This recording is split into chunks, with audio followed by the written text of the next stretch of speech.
ओम नमो भगवते वासुदेवाय नमः। द्वादश स्कंद अतः चतुर्थो अध्याय। 4 प्रकार के प्रलय। श्री सुखदेव जी कहते हैं, परीक्षित, तीसरे स्कंद में परमाणु से लेकर द्विपरा प्रार्ध पर्यंत काल का स्वरूप और एक एक युग कितने वर्षों का होता है, यह मैं तुम्हें बतला चुका हूँ। अब तुम कल्प की स्थिति और उसके प्रलय का वर्णन भी सुनो। राजन, 1000 चतुर्युगी का ब्रह्मा का एक दिन होता है। ब्रह्मा के इस दिनों को ही कल्प भी कहते हैं। एक कल्प में 14 मनु होते हैं। कल्प के अंत में उतने ही समय तक प्रलय भी रहता है। प्रलय को ही ब्रह्मा की रात भी कहते हैं। उस समय ये तीनों लोक लीन हो जाते हैं, उनका प्रलय हो जाता है। इसका नाम नैमित्तिक प्रलय है। इस प्रलय के अवसर पर सारे विश्व को अपने अंदर समेट कर लीन कर ब्रह्मा और तत्पश्चात शेष शाही भगवान नारायण भी शयन कर जाते हैं। इस प्रकार रात के बाद दिन और दिन के बाद रात होते होते जब ब्रह्मा जी की अपने मान से 100 वर्ष की और मनुष्यों की दृष्टि से 2 परार्थ की आयु समाप्त हो जाती है, तब महतत्व, अहंकार और पंच तन्मात्रा, ये 7 प्रकृतियाँ अपने कारण मूल प्रकृति में लीन हो जाती है। राजन, इसी का नाम प्राकृतिक प्रलय है। इस प्रलय में प्रलय का कारण उपस्थित होने पर पंचभूतों के मिश्रण से बना हुआ ब्रह्मांड अपना स्थूल रूप छोड़कर कारण रूप में स्थित हो जाता है, घुल मिल जाता है। परीक्षित, प्रलय का समय आने पर 100 वर्ष तक मेघ पृथ्वी पर वर्षा नहीं करते, किसी को अन्न नहीं मिलता। उस समय प्रजा भूख प्यास से व्याकुल होकर एक दूसरे को खाने लगती है। इस प्रकार काल के उपद्रव से पीड़ित होकर धीरे धीरे सारी प्रजा क्षीण हो जाती है।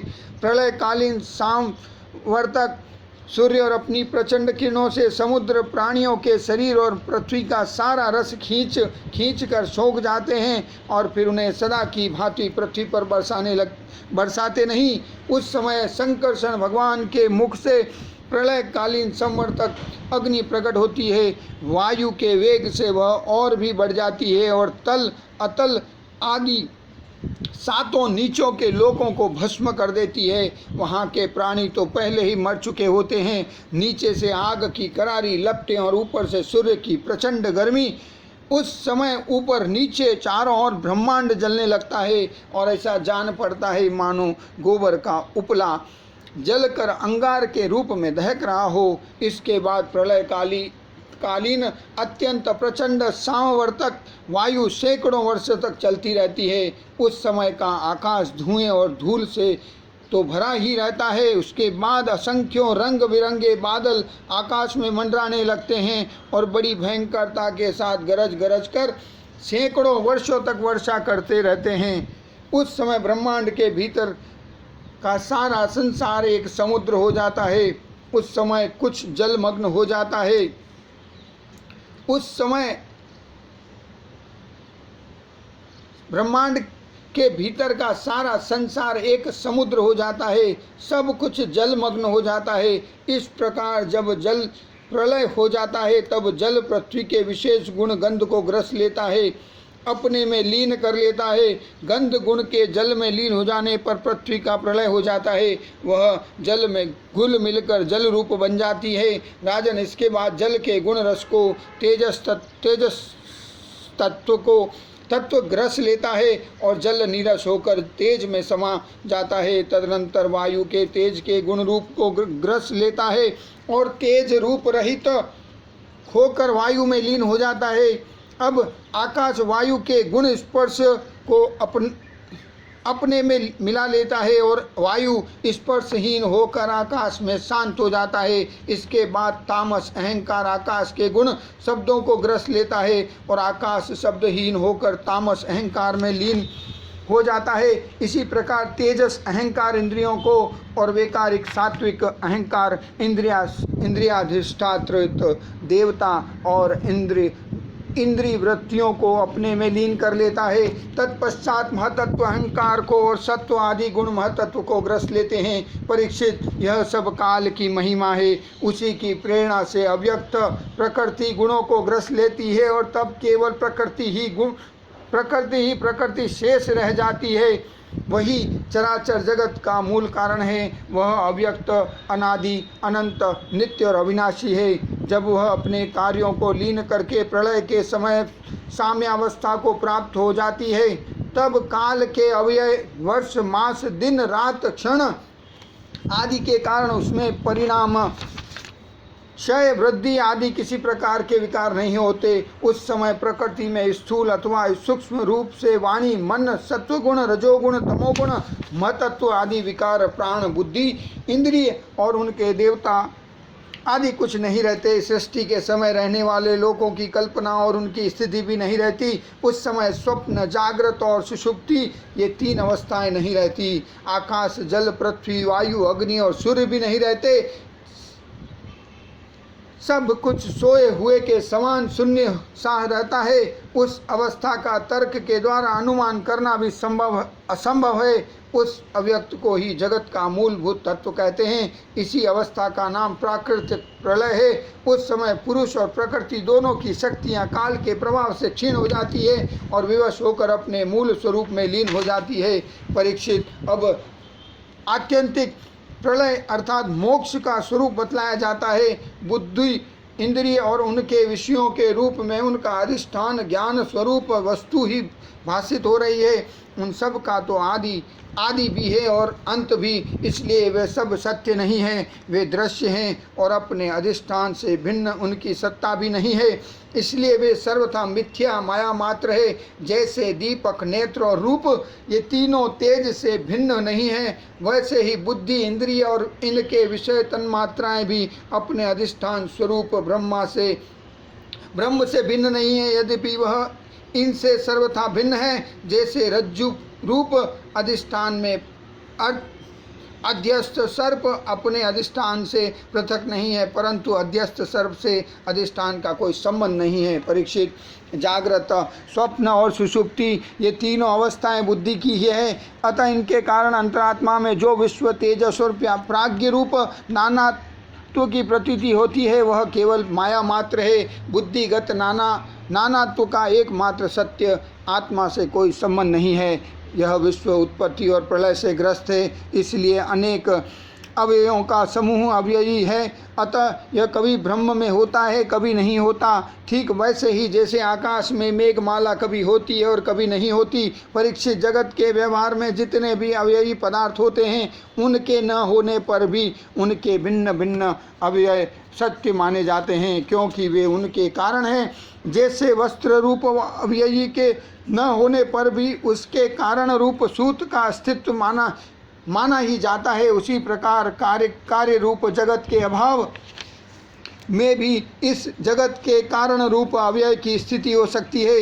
परंतु ब्रह्मा में यह कार्य कारण भाव भी वास्तविक नहीं है, क्योंकि देखो, कारण तो सामान्य वस्तु है और कार्य विशेष वस्तु। इस प्रकार जो भेद दिखाई देता है वह केवल ब्रह्म ही है। इसका हेतु यह है कि सामान्य और विशेष भाव अपेक्षिक है,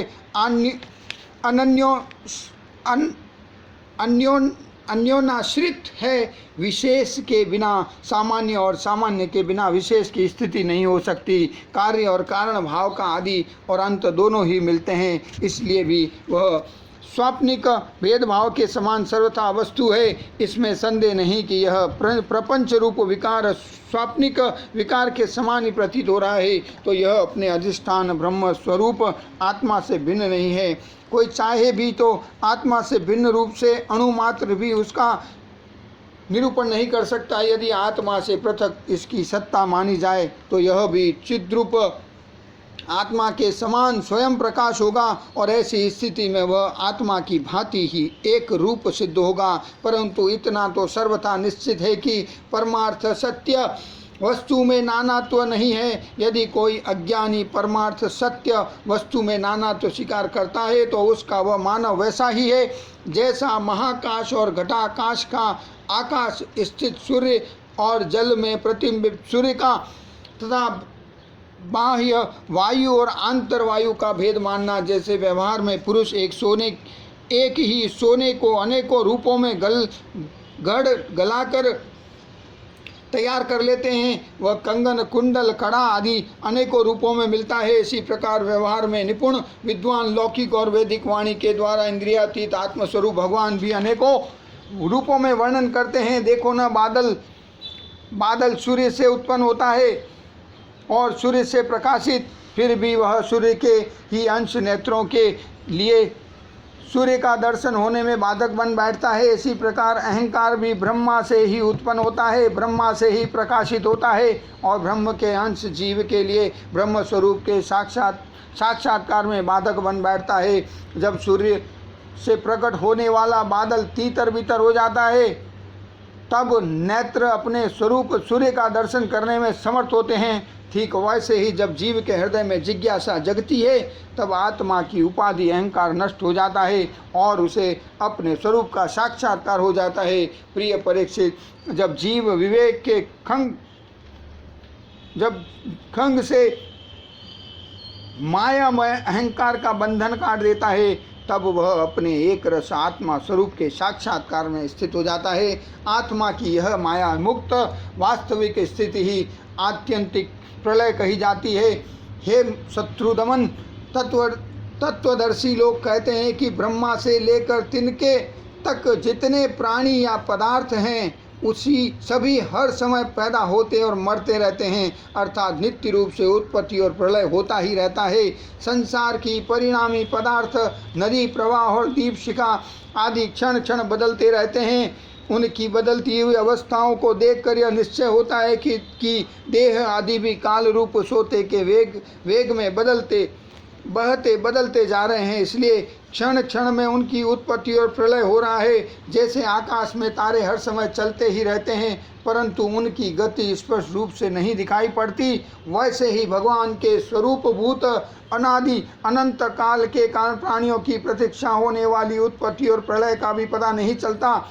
परीक्षित, मैंने तुमसे 4 प्रकार के प्रलय का वर्णन किया है। उनके नाम है नित्य प्रलय, नैमित्तिक प्रलय, प्राकृतिक प्रलय और आत्यंतिक प्रलय। वास्तव में काल की सूक्ष्म गति ऐसी ही है। हे कुरुश्रेष्ठ, विश्वविदाता भगवान नारायण ही समस्त प्राणियों और शक्तियों के आश्रय हैं। जो कुछ मैंने संक्षेप से कहा है, वह सब उन्हीं की लीला कथा है। भगवान की लीलाओं का पूर्ण वर्णन तो स्वयं ब्रह्मा जी भी नहीं कर सकते। जो लोग अत्यंत दुस्तर संसार सागर से पार जाना चाहते हैं, अथवा जो लोग अनेकों प्रकार के दुख दावानल से दग्ध हो रहे हैं, उनके लिए पुरुषोत्तम भगवान की लीला कथा रूप रस के सेवन से अतिरिक्त और कोई साधन नौका नहीं है। ये केवल लीला रसायन का सेवन करके ही अपना मनोरथ सिद्ध कर सकते हैं। जो कुछ मैंने तुम्हें सुनाया है, यही श्रीमद् भागवत पुराण है। इसे सनातन ऋषि नर नारायण ने पहले देवर्षि नारद को सुनाया था और उन्होंने मेरे पिता महर्षि कृष्ण द्वैपायन को महाराज उन्हीं बद्रीवन विहारी भगवान श्री कृष्ण द्वैपायन ने प्रसन्न होकर मुझे इस वेद तुल्य श्री भागवत संहिता का उपदेश किया। कुरुश्रेष्ठ, आगे चलकर जब शौनकादि ऋषि नैमिषारण्य क्षेत्र में बहुत बड़ा सत्र करेंगे, तब उनके प्रश्न करने पर पौराणिक वक्ता श्री सूत जी उन लोगों को इस संहिता का श्रवण कराएंगे। इति श्रीमद्भागवते महापुराणे पारमहंस्यां संहितायां 12 स्कंधे 4थो अध्यायः।